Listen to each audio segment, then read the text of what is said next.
नमस्कार दोस्तों। आज का जो टॉपिक है वो है Gujarat solar power policy to 2021। ये दिसंबर 2020 में ये रिलीज हुई थी पॉलिसी। और बोल सकते हैं कि बहुत ही एक इम्पॉर्टेंट और काफ़ी प्रोग्रेसिव पॉलिसी रही है ये, जिसकी वजह से अगर हम गुजरात में बात करें तो रूफ टॉप सोलर सिस्टम में नंबर 1 हो गया है। ये रिसेंटली पिछले एक साल में 1000 मेगावाट से ज़्यादा जो है रूफ टॉप सिस्टम गुजरात में लगा है। तो कहीं ना कहीं काफ़ी इसका जो पॉलिसी है उसका एक इम्पॉर्टेंट रोल रहा है। अब हम डिस्कस करते हैं पॉलिसी के ऊपर। तो ये पॉलिसी में जो मेजर जो पॉइंट्स हैं जिस पर जो डिस्कशन किया गया है, चाहे जिसको एड्रेस किया गया है, एक तो कैपेसिटी लिमिटेशंस के ऊपर है कि मान लीजिए कोई अगर रूफ टॉप इंस्टॉलर है तो कितनी कैपेसिटी लगा सकता है, गवर्नमेंट कितनी सब्सिडी दे रही है, एनर्जी अकाउंटिंग का क्या प्रोविजन है, बैंकिंग चार्जेज एप्लीकेबल है या नहीं, अगर है तो क्या चार्जेज है, अगर सरप्लस हम कैपेसिटी सरप्लस पावर अगर हम ग्रिड को इंजेक्ट करते हैं तो उस केस में क्या कंपनसेशन मिलेगा, ट्रांसमिशन में व्हीलिंग चार्जेस क्या लगेंगे, क्रॉस सब्सिडी एडिशनल चार्जेस क्या लगेगा और इलेक्ट्रिसिटी ड्यूटी क्या है। तो मेजर इन पॉइंट्स पर फोकस है इस पॉलिसी के ऊपर। तो आइए डिस्कस करते हैं पॉलिसीज के बारे में। तो ये पॉलिसी जो है ये अप्लीकेबल होगी अप टू 31 दिसंबर 2025 तक के लिए। और अगर हम प्लांट्स की बात करें, साइज ऑफ प्लांट्स की बात करें तो 1 किलोवाट से 1 मेगावाट तक के प्लांट जो हैं अगर ये रूफ टॉप कैटेगरी में आ जाएंगे, छोटे स्मॉल कैटेगरी में आ जाएंगे। जो बड़े प्लांट हैं मोर देन 1 मेगावाट कैटेगरी में आएंगे। और अगर हम लोग डिवाइड करें टाइप ऑफ प्रोजेक्ट्स एंटिटीज़ को तो बेसिकली 3 कैटेगरी में डिवाइड कर सकते हैं, रेजिडेंशियल, C&I और पावर फॉर डिस्कॉम, मतलब जो कि बड़े प्रोजेक्ट्स की बात करता है। तो अगर रेजिडेंशियल और कंज्यूमर को अगर और डिवाइड करें फर्दर, तो एक तो रेजिडेंशियल के लिए हो ही गया, और कॉमर्शियल इंडस्ट्रियल को और फर्दर डिवाइड करें तो कॉमर्शियल और इंडस्ट्रियल में जो है कैप्टिव यूज के लिए भी हो सकता है, थर्ड पार्टी सेल के लिए भी हो सकता है, REC मैकेनिज्म में प्रोजेक्ट लग सकता है, RPO कंप्लायंस के लिए जो ऑब्लिगेटेड एंटिटीज़ हैं, ऑब्लिगेटेड एंटिटीज जनरली 3 होते हैं, डिस्कॉम, ओपन एक्सेस कंज्यूमर और कैप्टिव कंज्यूमर। तो ऑब्लिगेटेड एंटिटीज अगर है RPO कंप्लायंस फुलफिल करने के लिए सोलर प्रोजेक्ट्स लगाते हैं तो उस केस में क्या मैकेनिज्म है। और डिस्कॉम जो है अगर पावर परचेज करता है तो जनरली जो डिस्कॉम जो है जो कॉम्पिटिटिव बिडिंग रूट के थ्रू ही पावर परचेज करता है, तो फिर उसका क्या प्रोविज़न है उसके बारे में डिस्कस करते हैं। तो अब हम इंडस्ट्री या रेजिडेंशियल वाइज डिस्कस करते हैं। तो प्रोजेक्ट्स अगर रेजिडेंशियल कंज्यूमर के लिए लगता है तो उस केस में क्या प्रोविजन दिया गया है। तो सबसे एक इम्पॉर्टेंट जो प्रोविजन है, जो फर्स्ट वाला देख सकते हैं, कैपेसिटी रिस्ट्रिक्शंस की बात की गई है। मैं आपको यहाँ पर ये भी अपडेट कर दूँ कि ये अभी जो है प्रेजेंट पॉलिसीज़ में क्या प्रोविजन है, उसके बाद इसमें क्या चेंजेस किए गए। जो पिछली पॉलिसीज़ थी या पिछले जैसे नेट मीटरिंग रेगुलेशंस में क्या था, या जो पॉलिसीज़ निकाली गई थी उससे इसमें क्या चेंजेस किया गया है। तो ये पॉलिसी डिस्कस करने के बाद मेरा नेक्स्ट टॉपिक उसी पर है। तो अब हम बात करते हैं रेजिडेंशियल कंज्यूमर की। तो जो कैपेसिटी रिस्ट्रिक्शंस की बात की गई, इसमें कोई भी कैपेसिटी रिस्ट्रिक्ट नहीं है। रेजिडेंशियल कंज्यूमर जितनी भी कैपेसिटी चाहे लगा सकता है, उसका सैंक्शन लोड से कोई भी लिमिटेशंस नहीं है। सब्सिडी कितनी मिलेगी, तो कैपिटल सब्सिडी एज पर जो गवर्नमेंट जो है जो पॉलिसीज है उसके हिसाब से मिलेगी। और थर्ड पार्टी सेल क्या इसमें अलाउ कर सकते हैं क्या, मान लीजिए अगर आप अपने थर्ड पार्टी सेल का मतलब ये है कि आप अपने रूफ को किसी डेवलपर को देते हैं, और या डेवलपर कोई आपको रूफ पे लगाता है, या तो आपको सेल कर सकता है या तो किसी थर्ड पार्टी को भी सेल कर सकता है। तो इसकी बात की गई है। तो थर्ड पार्टी सेल इसमें अलाउ है। एनर्जी अकाउंटिंग की बात की गई तो एनर्जी अकाउंटिंग जो होगी बिलिंग साइकिल, जो भी अगर मंथली बिलिंग साइकिल है तो मंथली होगा, या 2 मंथ्स का बिल अगर आता है तो ये। तो जो एनर्जी अकाउंटिंग का जो प्रोसेस है बिलिंग साइकिल पर है। अब इसमें बात की है कि मान लीजिएगा सरप्लस इंजेक्शन कंपनसेशन, इसका मतलब क्या है कि अगर आपने कोई कैपेसिटी लगाई, फॉर एग्जांपल मान लीजिएगा आपका सैंक्शन लोड 5 किलोवाट है और आपने अपने घर के ऊपर 10 किलोवाट का सिस्टम लगा दिया। उस केस में जितना आप चाहें कंज्यूम तो कर ही सकते हैं। अगर सरप्लस पावर आती है तो आपको ग्रिड को देना पड़ेगा, तो उस केस में डिस्कॉम आपको कितना पे करेगा। तो अगर सेल्फ कंजम्पशन मोड में लगाते हैं तो उस केस में अगर सरप्लस इंजेक्शन अगर आप डिस्कॉम को करते हैं तो उस केस में 2.25 पर यूनिट मिलेगा 5 साल के लिए। उसके बाद जो है आपको 75% मिलेगा। अगर GUVNL जो नॉन सोलर पार्क में टेंडर निकालता है प्रीवियस 6 मंथ का, उसका जो वेटेज टैरिफ निकल के आएगा उसका 75% मिलेगा। जनरली जो है जो GUVNL के टेंडर अगर आप देखेंगे तो टैरिफ कम ही होता है। तो अगर मान लीजिए टैरिफ 2.5 के अगर आसपास आती है एवरेजिंग फॉर एग्जांपल, तो उसका 75% मिलेगा after 5 years. Third party sale में बोला है कि थर्ड पार्टी सेल में 75% मिलेगा, जो भी GUVNL का डिस्कवर टैरिफ है उसका 75% मिलेगा। थर्ड पार्टी सेल में आपको फिर बता दूं कि कोई डेवलपर अगर है और आपके रूफ पे लगा रहा है, या तो आपको पावर सेल कर सकता है या किसी थर्ड पार्टी को सेल कर सकता है। तो थर्ड पार्टी का मतलब यहाँ पर ये है। बैंकिंग चार्जेज नहीं है, ये काफ़ी एक इम्पॉर्टेंट फैक्टर है यहाँ पर। जो रेजिडेंशियल अगर कैटेगरी में लगाते हैं तो ट्रांसमिशन और व्हीलिंग चार्जेज नहीं एप्लीकेबल है, क्योंकि जनरेशन भी वहीं हो रहा है और कंजम्पशन भी वहीं हो रहा है। तो इट मीन्स कि इसलिए ट्रांसमिशन और व्हीलिंग चार्जेज टेक्निकली भी एप्लीकेबल नहीं होंगे। जनरली अगर पावर को आप एक लोकेशन दूसरे लोकेशन पे अगर आप ट्रांसमिट करते हैं या व्हील करते हैं तो उसके इसमें चार्जेस लगते हैं। Cross subsidy and additional surcharge अगर सेल्फ कंजम्पशन के लिए तो नहीं लगेगा, लेकिन थर्ड पार्टी के लिए तो एप्लीकेबल होगा, चार्जेस लगेंगे। और इलेक्ट्रिसिटी ड्यूटी जो है एज पर लिखा है provision of Gujarat electricity duty act 1958, और अभी इसके हिसाब से अभी क्या है कि ड्यूटी अभी नहीं लग रही है। अब हम बात करते हैं वो प्रोजेक्ट्स जो कैप्टिव यूज के लिए अगर लगाए जाते हैं तो इस केस में कैपेसिटी अगर कितनी लगा सकते हैं, तो कोई भी कैपेसिटी पर रिस्ट्रिक्शंस नहीं है, आप जितना चाहें उतनी कैपेसिटी लगा सकते हैं। और इसमें 3 कैटेगरी डिवाइड किया गया है एनर्जी अकाउंटिंग के लिए। अगर EHV या ST जो कंज्यूमर्स हैं, मतलब एक्स्ट्रा हाई वोल्टेज वाले जो कंज्यूमर हैं, उनकी जो एनर्जी अकाउंटिंग होगी, जो उसमें बिल्कुल लिमिटेड कर दिया गया है। 7 बजे से शाम को 6 बजे के बीच में ही एनर्जी अकाउंटिंग होगी और सेम डे ही होगा उसका सेट ऑफ। और LT कंज्यूमर, अगर LT डिमांड बेस्ड कंज्यूमर है तो उसका क्या होगा कि 7 से 6 बजे के बीच में होगा, लेकिन पूरे बिलिंग साइकिल को कंसिडर किया जाएगा। और अगर for LT other than demand based consumer तो उनका पूरा बिलिंग साइकिल, उसमें टाइम का रिस्ट्रिक्शंस नहीं है, उसमें बिलिंग साइकिल पे ही कंसिडर किया जाएगा। मतलब जो भी आपको सेट ऑफ है, मतलब 7 बजे से 6 बजे के बीच में जितना आप जनरेट कर रहे हैं उतना ही आपको पूरा कंपनसेट करना है, उतना ही आपको यूज़ करना पड़ेगा। इसका मतलब ये होता है अगर सेम डे है, अगर बिलिंग साइकिल में है तो 7 से 6 बजे के बीच का टाइम तो वही रहेगा, लेकिन पूरे बिलिंग साइकिल को कंसिडर किया जाएगा। अब इसमें बात की कि मान लीजिए आप कैप्टिव यूज के लिए लगाते हैं और आप एक्सेस पावर जनरेट करते हैं, ग्रिड को देते हैं, तो उस केस में क्या मिलेगा आपको, कंपनसेशन क्या मिलेगा।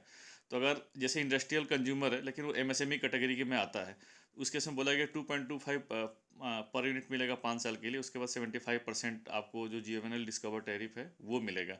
जैसा कि रेजिडेंशियल कंज्यूमर है वो सेम कैटेगरी रखी गई है। और अदर्स के लिए 75% का रखा गया है कि अगर MSME के अलावा और भी अगर है कैटेगरी, उस केस में 75% मिलेगा। बैंकिंग चार्जेस के लिए क्या बोला गया है कि अगर MSME यूनिट्स है and other than demand based consumer है, तो आपको अगर जो बैंक करते हैं, मतलब आप अगर विड्रॉल करते हैं तो उस केस में 1.1 पर यूनिट लगेगा। आप बैंक तो कर सकते हैं लेकिन बैंकिंग चार्जेस लगेगा। और जो डिमांड बेस्ड कंज्यूमर है उस केस में 1.5 पर यूनिट आपको लगेगा अगर एनर्जी कंज्यूम करते हैं। आपने बैंक तो कर दिया लेकिन आप बैंकिंग अलाउ है बट आपको विथ चार्जेज, तो 1.5 पर यूनिट देना पड़ेगा। और गवर्नमेंट बिल्डिंग के लिए एग्जेम्प्टेड है। गवर्नमेंट बिल्डिंग से मतलब ये कि मान लीजिए कोई गवर्नमेंट बिल्डिंग है और वो कैप्टिव कंजम्पशन के लिए प्लांट लगाती है, तो उस केस में अगर आप बैंक तो कर सकते हैं और बैंकिंग चार्जेज आपको क्या है कि एग्जेम्प्टेड है। ट्रांसमिशन और wheeling charges as decided by the, मतलब एप्लीकेबल है, simple. Cross subsidy and additional surcharge exempted है। जनरली आप जानते हैं कैप्टिव कंजम्पशन के लिए cross subsidy and additional surcharge generally नहीं लगता है। और इलेक्ट्रिसिटी ड्यूटी सेम, कि इसमें अभी electricity duty as per the Gujarat electricity duty act 1958, लेकिन आज की डेट में अभी नहीं है। अब हम बात करते हैं projects under third party sale. Third party sale से मतलब ये है कि एक तरह से आप डेवलपर बन गए और आप प्रोजेक्ट्स लगा रहे हैं और किसी थर्ड पार्टी को दे रहे हैं, तो उस केस में क्या है, तो उस केस में भी सेम, कोई भी आप कितनी भी कैपेसिटी लगा सकते हैं। और अगर एनर्जी अकाउंटिंग की बात करें तो एनर्जी अकाउंटिंग जो है, अगर ST और ESB कंज्यूमर्स है तो सेम वही एनर्जी सेट ऑफ करना पड़ेगा, सुबह 7 बजे से शाम को 6 बजे के बीच में, सेम डे पे ही करना पड़ेगा। और LT बेस्ड कंज्यूमर है तो 7 से 6 बजे के बीच में बिलिंग साइकिल में है। और LT other than demand based consumer तो ऑन बिलिंग साइकिल, पूरे मतलब बिलिंग साइकिल में आप कर सकते हैं। सेम जो प्रोविजन जो अभी कैप्टिव के लिए पड़ रहे थे सेम वही है। और सरप्लस अगर इंजेक्ट करते हैं तो इस केस में क्या होगा, 75% जो GNL का डिस्कवर टैरिफ होगा उसका देना पड़ेगा। बैंकिंग चार्जेज, बैंकिंग अलाउ है लेकिन आपको चार्जेस देने पड़ेंगे। जैसे MSME and other than demand based consumer के लिए 1.1 पर यूनिट है, डिमांड बेस्ड कंज्यूमर के लिए 1.5 पर यूनिट है, और गवर्नमेंट बिल्डिंग के लिए एग्जेम्प्टेड है। सेम जो कैप्टिव के लिए था सेम चार्जेज हैं। ट्रांसमिशन और व्हीलिंग चार्जेस एप्लीकेबल हैं बिल्कुल। और cross subsidy and additional surcharge इसमें एप्लीकेबल होगा। देखिए कैप्टिव के लिए नहीं होता है बट इसमें एप्लीकेबल होगा, और जो कमीशन डिसाइड करेगा उस पर उसके हिसाब से लगेगा आपको। Electricity duty same as per the provision of Gujarat electricity duty act 1958। अगर हम REC मैकेनिज्म में प्रोजेक्ट्स लगाते हैं तो इसमें कैपेसिटी रिस्ट्रिक्टेड है। आप देखिए इस वाली पॉलिसीज़ को हम ऐसे समझ सकते हैं कि कहीं भी कैपेसिटी रिस्ट्रिक्टेड नहीं है एक्सेप्ट REC मैकेनिज्म में। तो REC मैकेनिज्म में जो आप प्रोजेक्ट्स लगाते हैं तो up to sanction load contract demand if setup for the captive third party sale. अगर कैप्टिव थर्ड पार्टी सेल के लिए करते हैं तो कॉन्ट्रैक्ट डिमांड जितनी है, सैंक्शन लोड है, उतने तक ही आप कैपेसिटी लगा सकते हैं। Energy accounting 15 minute time block basis, इसमें क्या है कि आपको ABT मीटर लगाना पड़ेगा, मैंडेटरी है। और इसमें 15 मिनट के टाइम ब्लॉक पे ही आपको एनर्जी अकाउंटिंग करनी पड़ेगी। सरप्लस अगर आप जनरेट करके ग्रिड में अगर इंजेक्ट करते हैं तो उस केस में आपको 65% ही मिलेगा, जो GUVNL की डिस्कवर टैरिफ है, जो वेटेड एवरेज टैरिफ निकल के आएगा GUVNL नॉन सोलर पार्क में, जो टैरिफ निकल के आएगा उसका 65% देना पड़ेगा। बैंकिंग चार्जेज इसमें नहीं देने पड़ेंगे, एग्जेम्प्टेड हैं। और ट्रांसमिशन व्हीलिंग चार्जेस देने पड़ेंगे, जो कि एज पर रेगुलेटर जो डिसाइड करेगा। Cross subsidy and additional surcharge देना पड़ेगा आपको। Electricity duty same, electricity duty की मैं बात करूँ तो सब में सेम है, और आज की डेट में अभी जो है 10 साल के लिए फ्री है। Solar projects for RPO compliance, कोई अगर ऑब्लिगेटेड एंटिटीज है और RPO कंप्लायंस फुलफिल करने के लिए अगर सोलर प्रोजेक्ट्स लगा रहा है, उस केस में क्या प्रोविजन है, तो कोई भी कैपेसिटी की बात नहीं की, कोई भी रिस्ट्रिक्शंस नहीं है, आप जितनी चाहे उतनी कैपेसिटी लगा सकते हैं। लेकिन एनर्जी अकाउंटिंग आपको करनी पड़ेगी, ABT मीटर लगाना पड़ेगा 15 मिनट टाइम ब्लॉक बेसिस पे। एक्चुअली आप अगर ABT मीटर देखेंगे तो 15 मिनट टाइम ब्लॉक पर अकाउंटिंग होती है। सरप्लस इंजेक्ट करते हैं अगर, ऑब्वियसली मान लीजिए जितना RPO कंप्लायंस के लिए जितनी कैपेसिटी उसके बियॉन्ड भी अगर आप लगा लेते हैं, तो ऑब्वियसली आपको ग्रिड में इंजेक्ट करना पड़ेगा सरप्लस कैपेसिटी। तो आपको 75% जो है GUVNL डिस्कवर टैरिफ उसका 75% ही मिलेगा। बैंकिंग चार्जेज इसमें एग्जेम्प्टेड है। ट्रांसमिशन और व्हीलिंग चार्जेज जो है देना पड़ेगा आपको। और cross subsidy and additional surcharge अगर कैप्टिव कंज्यूमर है तो उसके लिए एप्लीकेबल नहीं है, थर्ड पार्टी सेल है तो उसके लिए आपको देना पड़ेगा electricity duty as per the act 1958। अब हम बात करते हैं डिस्कॉम के लिए। अगर डिस्कॉम पावर परचेज करता है, अगर प्रोजेक्ट सेटअप किया जा रहा है डिस्कॉम के लिए, डिस्कॉम पावर परचेज करता है तो उसके लिए क्या प्रोविजन है। तो सबसे पहले ये बोला गया है कि डिस्कॉम जो भी पावर परचेज करेगा वो कॉम्पिटिटिव बिडिंग रूट के थ्रू, उसी प्रोजेक्ट से जो प्रोजेक्ट्स जो लगेंगे डिस्कॉम के लिए और जिसे पावर डिस्कॉम लेगा, वो सिलेक्शन जो होगा कॉम्पिटिटिव बिडिंग रूट के थ्रू ही किया जाएगा। और जो कॉम्पिटिटिव बिडिंग जो होगा वो गाइडलाइंस फॉलो करेगा गवर्नमेंट ऑफ इंडिया जो है अंडर सेक्शन 63 जो इलेक्ट्रिसिटी एक्ट निकालता है उसके हिसाब से। और इसमें एक ये भी दिया गया अगर 4 मेगावाट से कम के प्रोजेक्ट्स हैं तो उनको जो है FIT रूट्स में लिया जा सकता है, फीड इन टैरिफ रूट में लिया जा सकता है। इसके जो टैरिफ है बेसिकली प्री फिक्स लेवलाइज टैरिफ जो है रेगुलेटर फिक्स करेगा एज पर द जो policy for development of small scale distributed solar projects 2019। तो इसमें कि 4 मेगावाट से कम के अगर प्रोजेक्ट हैं तो ऑलरेडी उनका टैरिफ फिक्स किया जाएगा, रेगुलेटर फिक्स करेगा और फीड इन टैरिफ रूट में जाएगा। अब हम जनरलाइज करते हैं बेसिकली कि wheeling and transmission of electricity, तो व्हीलिंग और ट्रांसमिशन किसको किसको लगेंगे और किसको नहीं लगेंगे। अगर हम सबको समराइज करें जितने भी अगर हमने बात किया रेजिडेंशियल और कॉमर्शियल इंडस्ट्रियल और कैप्टिव की, तो उस केस में अगर सेम प्रीमाइसेस हैं तो ऑब्वियसली अगर कोई प्रोजेक्ट सेम प्रीमाइसेस पे लगा रहा है और वहीं पर जनरेट कर रहा है, वहीं पर कंज्यूम कर रहा है, तो उस केस में तो नहीं लगेगा क्योंकि हम ट्रांसमिट नहीं कर रहे हैं पावर को, एक जगह से दूसरी जगह नहीं ले रहे हैं, तो कोई भी एप्लीकेबल नहीं होगा। अगर कैप्टिव कंजम्पशन है और थर्ड पार्टी सेल है, अगर कहीं डिफरेंट लोकेशन है, मतलब ये है कि अगर एक लोकेशन पर आप प्रोजेक्ट लगा रहे हैं दूसरी जगह पर आप कंज्यूम कर रहे हैं, तो उस केस में आपको देना पड़ेगा। और वो जो है एक तरह से ओपन एक्सेस कंज्यूमर के लिए जो चार्जेस एप्लीकेबल होंगे सेम वही आपको कंज्यूमर देना पड़ेगा। और मान लीजिए एक प्रोजेक्ट्स आपने कहीं सोलर प्रोजेक्ट्स लगाया और वहाँ से 3 या 4 लोकेशंस को आप दे रहे हैं, मतलब पावर दे रहे हैं, तो उस केस में ये है उसमें ये आपको चार्जेस तो देने ही पड़ेंगे, जो भी ट्रांसमिशन और व्हीलिंग चार्जेस जो है लॉसेस है वो तो देने ही पड़ेंगे। उसके अलावा आपको 5 पैसा पर यूनिट जो है वो डिस्कॉम को देना पड़ेगा, आप अगर मोर देन वन लोकेशन पर ट्रांसमिट कराते हैं तो, व्हील कराते हैं तो। अब cross subsidy surcharge additional surcharge की बात करते हैं तो कैप्टिव में ऑलरेडी एक्चुअली सब एप्लीकेबल नहीं होता है, लेकिन अगर थर्ड पार्टी सेल है तो उसमें ये एप्लीकेबल होगा और as a open access consumer पर जो देना पड़ता है वो देना पड़ेगा। इसमें जो नोडल एजेंसी जो डिप्यूट की गई इस पॉलिसीज में, तो इसमें जो है गीडा है, जो गुजरात एनर्जी डेवलपमेंट एजेंसी है, वो नोडल एजेंसी है जो कि फैसिलिटेट करेगी प्लस जो पॉलिसीज़ के इम्प्लीमेंटेशन में हेल्प करेगी। अब इवैक्यूएशन फैसिलिटी, मतलब ट्रांसमिशन और इवैक्यूएशन फैसिलिटी की बात की गई है, तो विद इन सोलर पार्क, अगर आप सोलर पार्क का कॉन्सेप्ट समझेंगे तो सोलर पार्क में क्या होता है कि सोलर पावर पार्क जो डेवलप करता है उसकी रिस्पॉन्सिबिलिटी होती है कि एक तो पुलिंग सब स्टेशन बनाए, प्लस पुलिंग स्टेशन से जो नियरेस्ट सब स्टेशन है वहाँ पर ट्रांसमिशन, मतलब इवैक्यूएट करने की रिस्पॉन्सिबिलिटी जो है सोलर पावर पार्क डेवलपर की होती है। और अगर आप आउटसाइड सोलर पार्क मतलब नॉन सोलर पार्क की बात करते हैं तो उसमें जो सोलर प्रोजेक्ट डेवलपर होता है उसकी रिस्पॉन्सिबिलिटी होती है कि वो जो है नियरेस्ट सब स्टेशन जहाँ भी प्रोजेक्ट्स लगा रहा है वहाँ तक कनेक्ट करने की रिस्पॉन्सिबिलिटी जो है प्रोजेक्ट डेवलपर की होती है। रिएक्टिव पावर, अगर जनरेटर जो है रिएक्टिव पावर यूज कर रहा है तो उस केस में जो चार्जेस देने पड़ेंगे जो भी रेगुलेटर डिसाइड करता है। मीटरिंग, मीटरिंग जो है जहाँ पर भी आप प्रोजेक्ट जो है बेसिकली अगर सब स्टेशन पर जहाँ कनेक्ट करते हैं तो वहाँ पर मीटर लगेगा, और जो मीटरिंग जो होगी बेसिकली ABT मीटर लगेगा। अगर मोर देन 1 मेगावाट के लिए ABT मैंडेटरी है, मोर देन 1 मेगावाट अगर अगर 1 मेगावाट से कम है तो वहाँ पर ABT मीटर मैंडेटरी नहीं है। और ABT मीटर क्या होता है, 15 मिनट के टाइम ब्लॉक पर क्या मीटरिंग की जाती है। इलेक्ट्रिसिटी ड्यूटी ऑलरेडी मैं बता रखा है कि electricity duty on solar consumption shall be subject to the provision of electricity duty act 1958 as amended from time to time. For costing and scheduling, ये जो है जो भी रेगुलेशन जो है उसको फॉलो करना पड़ेगा, जो स्टेट जो जीआरसी का रेगुलेशन है उसको फॉलो करना पड़ेगा। सिक्योरिटी डिपॉजिट, इसमें जो प्रोजेक्ट्स जो लग रहे हैं वहाँ पर उसके लिए सिक्योरिटी डिपॉजिट क्या होगा उसके लिए बताया गया है। तो सिक्योरिटी डिपॉजिट जो है in the form of bank guarantee देना पड़ता है, और जो बिड डॉक्यूमेंट निकलता है तो बिड डॉक्यूमेंट के टर्म्स एंड कंडीशन के हिसाब से जो है बैंक गारंटी देना पड़ेगा। अगर बिड डॉक्यूमेंट में मेंशन नहीं है, अगर वैसा केस नहीं है तो आपको 5 लाख पर मेगावाट के हिसाब से बैंक गारंटी देना पड़ेगा। अगर कैप्टिव थर्ड पार्टी सेल है तो उस केस में जो सोलर पावर जनरेटर है बेसिकली वो बैंक गारंटी सबमिट करेगा 5 लाख पर मेगावाट के हिसाब से। जो स्टेट ट्रांसमिशन यूटिलिटी है डिस्कॉम है, मतलब जहाँ भी अगर इंजेक्ट कर रहा है पावर, ट्रांसमिट करा रहा है वहाँ से पावर कहीं दूसरी जगह जाएगा, जहाँ भी इंजेक्ट करेगा तो वहाँ पर जो कंसर्न जो अगर एसटीयू है, अगर ट्रांसमिशन है, अगर डिस्कॉम है तो वहाँ पर 5 लाख पर मेगावाट के हिसाब से देना पड़ेगा। रेगुलेशन, तो जो जो भी रेगुलेशन का मतलब ये है कि जो कंसर्न रेगुलेटर है, गुजरात जो स्टेट इलेक्ट्रिसिटी रेगुलेटरी कमीशन जो है, वो जो है जो पॉलिसीज में जो प्रोविज़न आई है उसको कंसीडर करते हुए रेगुलेशन उसी हिसाब से निकालेगा। और मिड टर्म रिव्यू, ये बोला गया है कि ये पॉलिसी निकलने के 2 साल बाद इसका रिव्यू किया जाएगा। Right to remove the difficulty, अगर कुछ भी अगर इसमें डिफ़िकल्टीज आ रही है, कुछ अगर नया मॉडिफिकेशन करना है, जो भी करना है, तो स्टेट गवर्नमेंट उसको राइट है वो मॉडिफाई कर सकता है।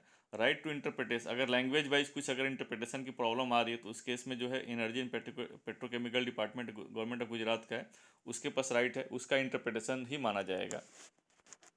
अब हम बात करते हैं, ये तो अभी हमने डिस्कस कर लिया कि एग्जिस्टिंग पॉलिसीज़ क्या है और न्यू सोलर पॉलिसी, सॉरी, अब तक सोलर पॉलिसी से पहले जो एग्जिस्टिंग पॉलिसीज़ थी उसमें क्या प्रोविज़न था, और अभी जो पॉलिसी इशू हुई है न्यू सोलर पॉलिसी उसमें क्या चेंजेस हैं, तो इसको समझने की कोशिश करते हैं। तो इसमें जो है captive use third party sale, अगर रेजिडेंशियल कंज्यूमर है उस केस में, अगर कैप्टिव यूज मतलब अगर ओन कंजम्पशन के लिए है, या अगर हम रेजिडेंशियल कंज्यूमर है और किसी थर्ड पार्टी को भी सेल कर सकते हैं क्या, ये कैटेगरी ये है। तो ओनरशिप में तो देखिए, इससे पहले जो इस पॉलिसी से पहले क्या था कि इस पॉलिसी से पहले आप थर्ड पार्टी सेल अलाउ नहीं था, और जो कंज्यूमर था वो उसके पास अपना लीगल जो छत, मतलब अगर आप अपने छत के ऊपर, रूफ के ऊपर प्रोजेक्ट लगाना चाहते हैं तो आपके, अगर आप राइट टू यूज है या अगर आपका लीगल पोजीशन है छत का, तभी आप प्रोजेक्ट लगा सकते हैं और अपने सेल्फ कंजम्पशन के लिए लगा सकते हैं। लेकिन अब इसमें चेंज कर दिया है, इसमें चेंज ये कर दिया है कि आप सेल्फ कंजम्पशन के लिए तो लगा सकते हैं, कोई थर्ड पार्टी जो डेवलपर भी जो है वो भी आपसे एक एग्रीमेंट करके, जो जो लीज एग्रीमेंट करके वो आपके लिए भी प्रोजेक्ट्स लगा सकता है और ये थर्ड पार्टी के लिए भी लगा सकता है, तो इसमें बिल्कुल अलाउ कर दिया है। और क्रॉस सब्सिडी एडिशनल सरचार्ज की अगर बात करें तो पहले एप्लीकेबल नहीं था। क्यों नहीं एप्लीकेबल था, इसका रीज़न ये था कि आप सेल्फ कंजम्पशन के लिए ही लगा रहे थे, तो इसलिए एप्लीकेबल नहीं था। लेकिन अगर आप डेवलपर जो है थर्ड पार्टी, अगर अगर सेम लोकेशन पे ही जनरेटर और अगर कंजम्पशन हो जा रहा है तो उस केस में नहीं लगेगा। लेकिन अगर थर्ड पार्टी सेल, अगर मतलब किसी थर्ड पार्टी को दे रहे हैं तो उस केस में एप्लीकेबल होगा क्रॉस सब्सिडी एडिशनल सरचार्ज। ये जो है solar projects involving wheeling a power for captive use third party sale. Wheeling a power मतलब अगर कंजम्पशन और जनरेशन पॉइंट्स डिफरेंट है, मतलब पावर आप एक लोकेशन से दूसरी जगह ले जा रहे हैं, इसलिए व्हीलिंग अ पावर की बात की गई। और इसमें कैप्टिव और थर्ड पार्टी को कैटेगराइज कर रखा है। कैप्टिव में तो उस केस में क्या पहले था और अभी एग्जिस्टिंग जो अभी नई पॉलिसी आई उसमें क्या है। तो कैपेसिटी रिस्ट्रिक्शन की अगर हम लोग बात करें तो जो पहले था कैपेसिटी रिस्ट्रिक्टेड था। आप देख सकते हैं कि 50% off the sanction load contracted demand except जो रेजिडेंशियल रूफटॉप और एमएसएमई को छोड़ दिया जाए तो सब में कैपेसिटी रिस्ट्रिक्टेड थे, 50% ऑफ द सैंक्शन लोड ही कर सकते हैं। अब इसमें जो है सारी जो रिस्ट्रिक्शन हटा ली गई, केवल आरईसी बेस्ड जो प्रोजेक्ट हैं उनको छोड़ करके आप कितनी भी कैपेसिटी लगा सकते हैं। और उसका सबसे बड़ा रीज़न ये है कि आप लगाइए, जो आप फर्दर सरप्लस पावर, अगर आपकी जितनी भी डिमांड उसे अगर आप ज़्यादा लगाते हैं तो सरप्लस पावर जो होगी आप ग्रिड में देंगे, डिस्कॉम को आप देंगे। तो जो टैरिफ डिसाइड किया गया बहुत ही कम है, तो इसलिए बहुत ज़्यादा इकोनॉमिकल नहीं है। आप देख सकते हैं 2.5 दिया गया, और जो जीओविनल की टैरिफ जो निकल के आएगी उसका 75% 50% दिया, तो ये बहुत ही वायबल नहीं है। तो इसलिए, लेकिन एक प्रोविज़न है कि आप लगा सकते हैं। एनर्जी अकाउंटिंग, एनर्जी अकाउंटिंग में जो पहले क्या था, इस पॉलिसी से पहले क्या था कि जो फॉर ऑल केसेस जो डिस्कॉम है बिलिंग साइकिल बेसिस पर करता था। और अगर आरपीओ और आरईसी बेस्ड प्रोजेक्ट है, मतलब अगर आरपीओ का मतलब ये है कि कोई ऑब्लिगेटेड एंटिटी जो आरपीओ कंप्लायंस के लिए प्रोजेक्ट लगा रहा है या कोई आरईसी प्रोजेक्ट लगा रहा है तो 50 मिनट टाइम ब्लॉक पर, मतलब एबीटी मीटर लगाना पड़ेगा, मैंडेटरी है। और एमएसएमई के लिए क्या था कि अगर 50% तक था तो कोई ज़रूरत नहीं थी, बिलिंग साइकिल पे था। लेकिन अगर 15% से ज़्यादा है तो उस केस में फिर एबीटी मीटर लगाना पड़ेगा, 15 मिनट के बेसिस पर आपको देना पड़ेगा। अब जो नई अभी जो ये पॉलिसी है इसमें सब कुछ चेंज कर दिया, आप देख सकते हैं इसमें कैटेगराइज कर रखा है। For all the non demand based LT consumer तो बिलिंग साइकिल बेसिस पे है, और एलटी डिमांड बेस्ड कंज्यूमर है तो 7 से 6 बजे के बीच में बिलिंग साइकिल पर है। और extra high voltage HT consumer है तो सेम डे ही आपको करना पड़ेगा, सेट ऑफ करना पड़ेगा 7 से 6 बजे के बीच में। और आरईसी प्रोजेक्ट्स के लिए तो बोला है कि 15 मिनट के टाइम ब्लॉक पर लगाना पड़ेगा। अब सरप्लस इंजेक्शन की बात करें तो पहले वाले केसेस में क्या था कि अगर सरप्लस इंजेक्ट करते हैं तो 1.75 पर यूनिट देना पड़ेगा 25 साल के लिए, except REC based project. REC based project के लिए 1.5 पर यूनिट दिया गया था। अब इसमें जो है थोड़ा सा बढ़ा दिया है, एमएसएमई के लिए बोला कि 2.25 पर यूनिट मिलेगा 5 साल के लिए, उसके बाद 75% डिस्कवर टैरिफ का मिलेगा। और for all the other cases except REC based project का 75% दिया जाएगा। और आरईसी के लिए बोला है कि 65% ही मिलेगा। बैंकिंग चार्जेस पहले एप्लीकेबल नहीं था, अब बैंकिंग चार्जेस इसमें एप्लीकेबल कर दिया गया है। और जो एमएसएमई कंज्यूमर है और अदर जो है उनके लिए 1.1 पर यूनिट है। और all the demand based consumer है जो एमएसएमई को छोड़ दिया तो 1.5 पर यूनिट है, जो आप एनर्जी कंज्यूम करेंगे। मतलब बैंक कर सकते हैं लेकिन आपको चार्जेस देने पड़ेंगे, और गवर्नमेंट बिल्डिंग के लिए एग्जेम्प्टेड है। Solar projects involving wheeling of power for captive use third party sale, वही है व्हीलिंग और चार्जेज और लॉसेस क्या है। तो कैप्टिव यूज के लिए पहले 50% था, जो भी नॉर्मल ओपन एक्सेस कंज्यूमर उसका 50% था। थर्ड पार्टी सेल के लिए 100%, मतलब सेम ओपन एक्सेस कंज्यूमर के लिए, और एमएसएमई के लिए 100% ही था। इस केस में 100% ही कर दिया, पूरा चेंज कर दिया कि आपको देना पड़ेगा, open access as a open access consumer की तरह ही ट्रीट किया है। Cross subsidy additional surcharge captive के लिए एप्लीकेबल नहीं होता है, इस वाली पॉलिसी में भी एप्लीकेबल नहीं है। थर्ड पार्टी अगर नॉन आरईसी है तो 50% आपको पहले था, और इसमें क्या है कि अब पूरा ही एप्लीकेबल है। थर्ड पार्टी सेल आरईसी के लिए तो 100% था, तो अब इसमें 100% है। अगर हम लोग देखें जो पुरानी पॉलिसीज़ में थे तो 50% कहीं कहीं एप्लीकेबल नहीं था, कहीं कहीं 100% था। लेकिन इस पॉलिसीज़ में अगर कैप्टिव है तो एप्लीकेबल नहीं है, लेकिन अदर केसेस में सारे एप्लीकेबल हैं। Solar power projects for captive use third party sale non residential consumer, मतलब नॉन रेजिडेंशियल मतलब एक कॉमर्शियल इंडस्ट्रियल कंज्यूमर है, और आप कैप्टिव यूज और थर्ड पार्टी सेल के लिए करते हैं तो उसमें क्या है, तो ओनरशिप में क्या था पहले कि आप सेल्फ कंजम्पशन के लिए लगा सकते थे, लेकिन अब इस केस में चेंज कर दिया, आप लगा सकते हैं। थर्ड पार्टी जो है डेवलपर भी लगा सकता है और थर्ड पार्टी को भी सेल कर सकता है, और आपसे जो है एक लीज एग्रीमेंट करके आपके रूफ पर प्रोजेक्ट्स लगा सकता है। कैपेसिटी रिस्ट्रिक्शंस तो 50% लिमिटेड थी, अब इसमें क्या है कि हटा दिया है। 50% of sanction note contract demand MSME जो नई पॉलिसी है। मैन्युफैक्चरिंग नहीं, सॉरी मैं इसमें मैंने गलत कर दिया, लेकिन इसमें क्या लिमिटेड हटा दिया, केवल जो आरईसी प्रोजेक्ट्स हैं वहीं पर लिमिटेड है, लेकिन नए वाले में कोई भी कैपेसिटी रिस्ट्रिक्शंस नहीं है। एनर्जी अकाउंटिंग की बात करें तो एनर्जी अकाउंटिंग जो था पहले वाले केस में जो था, consumers allowing discom to utilize REC for on billing cycle पे था।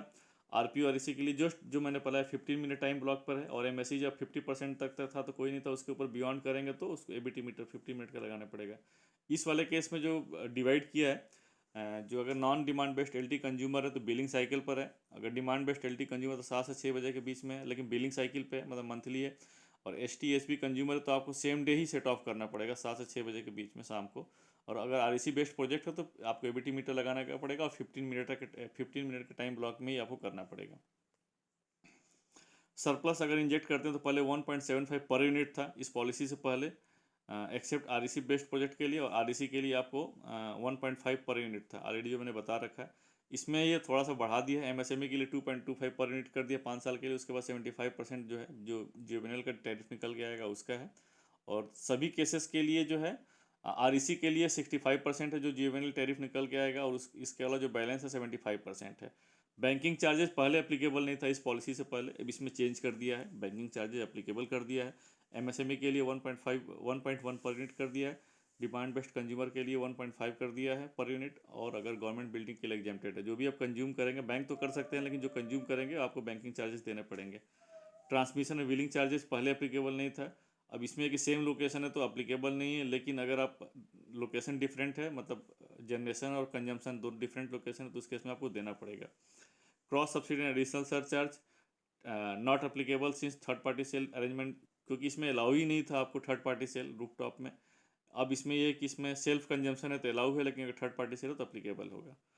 तो होप दोस्तों जो अभी जो पॉलिसी है गुजरात सोलर पॉलिसी 2021 में क्या है, मेरी कोशिश यही थी कि मैं सारे पॉइंट्स को कवर सकूं, और पहले इस पॉलिसी से पहले जो भी प्रोविज़न था और अभी पॉलिसीज़ में क्या डिफरेंसेस आए हैं, क्या चेंजेस हैं, वही मैंने कवर करने की कोशिश की है।